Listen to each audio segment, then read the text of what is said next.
Hey everyone, Gravity here. Before the video begins, I simply ask that if you enjoy my content to hit that subscribe button below. Nowhere else on YouTube are you going to find a Battlefield player who's played with teams competitively since Battlefield 1942 nearly 18 years ago. Don't forget to subscribe, and please enjoy the video.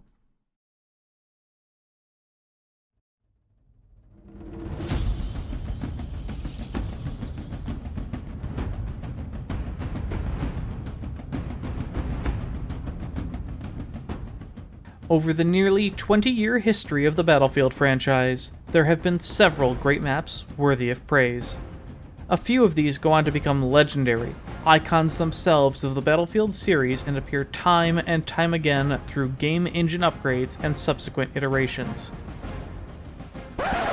This is not that story. This is the story of the maps that few want to play, and remember only because they were that bad.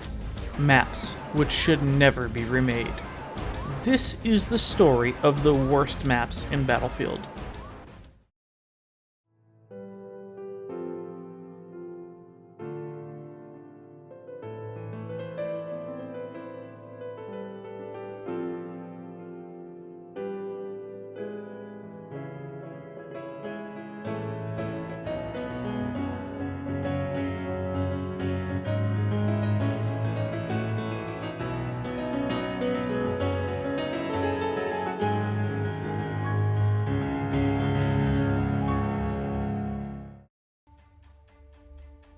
The Battle of Kursk in July of 1943 was the largest tank battle in human history, involving some 6,000 tanks as well as 5,000 aircraft. Battlefield 1942 included a few maps of World War II's Eastern Front, and Kursk was among them. Looking back, however, it would stun the modern Battlefield players to see how ridiculous this battle was designed. 1942 was the OG Battlefield. DICE level designers were still trying to figure out what worked and what didn't, and Battlefield 1942's players can tell you with absolute certainty that this map didn't come close to working. To dive in, this is Kursk, and I know you are immediately asking, what in the hell is that? Yes, there are only two flags. Kursk is the only map in the entire Battlefield series to have only two flags on a full 64-player map. It plays exactly as you would expect, and worse. Aside from the two flags, you will notice the straightforward terrain to the north and south. But Gravity, you will say, surely a map like this will have some interesting landmarks, or cover, or a forest, or rolling hills, right? Oh yeah, totally. If you've ever seen any other BF 1942 maps, you know that terrain design was extremely rudimentary. Kursk is no different. The two flags sit on an elevated hill, but aside from higher tree density than most other 42 maps, you might mistake the layout for a par 4 at your local golf course. Look, there's even a water hazard.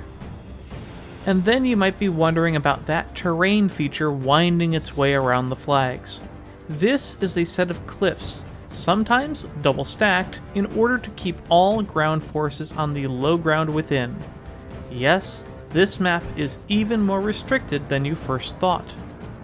While only aircraft intentionally utilize the full map extent, Jeeps do have enough momentum to skate up certain double cliffs and swing all the way up around the map. Now that you know what the layout is, we need to discuss vehicles. Can't have a map based on the largest tank battle ever without tanks, can we? Each team begins with 3 tanks at the mains.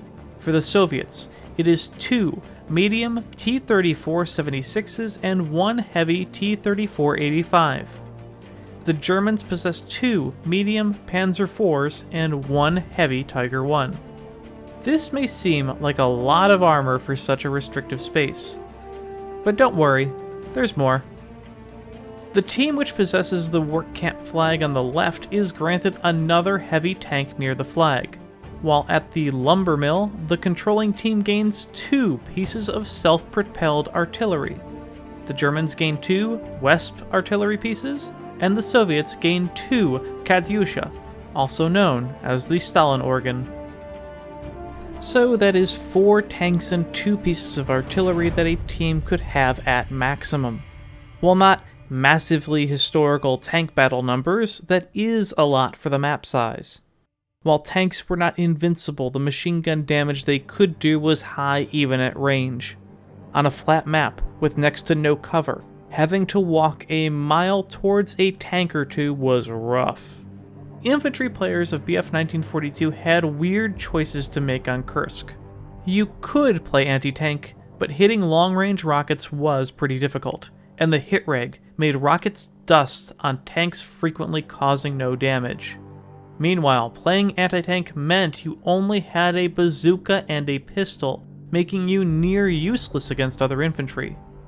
Medics and assault players here were much more common. You could make short work of close infantry and spam grenades at tanks which did do heavy damage. You would also see a lot of engineer players on Kursk, as the TNT packs could be thrown a good distance, wreck tanks and infantry, and place landmines, which one-shot all vehicles and could not be destroyed with damage. In fact, given the amount of players in close proximity, it really was the grenade spam which decided the flow of the map. Grenades were handheld nuclear bombs which could be tossed far, and had a huge splash. This made the dense infantry clash near the center nothing more than grenade spam and luck. Now, did I also mention aircraft? I did. Kursk also had 2 planes per team, a fighter and a dive bomber. The Bf-109 and Stuka for the Germans, and the Yak-9 and the Illusion for the Russians. 3 factors went into deciding the outcome of Kursk, and the planes were the first of these. All it usually took was 1 expert pilot to turn the entire map into a base camp. This is because planes could one-shot any tank so long as the bomb hit it directly, and great pilots of the day had no problem with this, especially with the bomber. Secondly, you see this little dot? This is the only flak gun on the entire map. There is no base AA gun for either team, and it was 100% certain that planes would base rape, keeping enemy planes on the ground, bombing newly spawned tanks, and obliterating players waiting for new vehicles. A single dogfight could literally end a round, and it was enraging. Factor number 2. Given the largely flat terrain and slight cover and elevation around the map borders, this meant that Kursk could be littered with snipers. And, as in all Battlefield games, a slight overabundance of players not participating in killing tanks or taking flags meant that one team could get squashed. And this contributed to the end of many Kursk rounds. Factor number 3.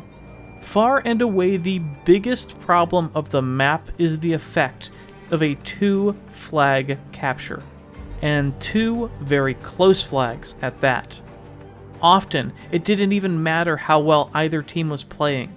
Once a team captured the 2 center flags, it was next to impossible to push out from the main and capture one back, due to the tight map borders and the amount of armor one team could bring on the hill defensively. Most enraging of all, 1942 had no uncapped protection. Enemies were free to waltz into your base, spawn camp you, place mines around, and steal all of your vehicles. On Kursk, this happened constantly, and with one team having an air advantage as well, base rapes and spawn camping of later battlefields cannot possibly compare to the misery suffered by 1942 players on a losing round of Kursk. It is difficult to criticize the level designers for the maps of BF 1942, as every new design was a grand experiment. However, you can definitely analyze flaws, player experience, and the practical layout and learn from mistakes. It's not like someone's gonna try to remake the map down the road, right? I mean, come on. What map could possibly... Oh my fucking god, it's so obvious. With this tank-heavy, miserable-looking experience for infantry play and largely flat open terrain, the comparison to BF5's Panzerstorm is unmistakable. Let me be clear, I said comparison, not remake. Panzerstorm is not a Kursk remake or a Kursk-inspired map. What Panzerstorm is the result of not learning lessons from ancient mistakes. Panzerstorm retains the 2 planes per side, and while it might be much larger and can accommodate more tanks and flags, the terrain layout and infantry experience remains excruciatingly similar. In fact, if you were just doing some minor tinkering here and an alteration there, boom. Welcome to Kursk, or at least an incredibly good guesstimate based on flag distances. Give this version of Panzerstorm the exact same vehicle spawns of Kursk and theorycraft in your head how that map would largely play. The important point is that even with some problems, like the unbelievable explosive and grenade spam gone, as well as the constricted fighting area, a bad flag layout can be universally despised. Sure, Panzerstorm has significant issues, but in the end, the larger map size, flag count, and spacing make it a far better experience than Kursk. Moreover, compounding a bad map design with wildly problematic game mechanics is a recipe for disaster. Kursk, in its heyday, is a narrowed, funneled Panzerstorm with untold amounts of grenade spam and aircraft dominance. By far the worst of the 2. Obviously, there is a reason no other 2-flag map exists in the series. It is incredibly difficult to design a reliable and balanced 2-flag map for 64 players. You would almost have to go the route of Battle of Britain, or Coral Sea, or Flaming Dart, and give teams and players more spawn locations than just flags, or give massive map objectives, which make the flag captures a secondary priority. If Kursk does anything that could be considered good, it's that it might very well be the first tug-of-war map in the series. If there are enough tickets to the server, and teams are even enough, the give and take of exchanging the hill could be a good, albeit exhaustive endeavor. Kursk is a reminder of a day when level designers didn't know proper map size, how game mechanics would determine a map's fate, nor had the benefit of a strong engine to provide excellent terrain. It is odd, though, that such a major tank battle would be reduced to a map this size, when not long after launch, Battlefield 1942's engine proved it was capable of providing a monstrous open-range behemoth called Aberdeen, containing nearly 30 tanks. Instead, Kursk became a grenade-filled base-camping disaster, overshadowing its own tank history. It stands as a staunch warning against the insane desire of a 2-flag full-size map, and remains one of the worst maps of the Refractor engine era of Battlefield.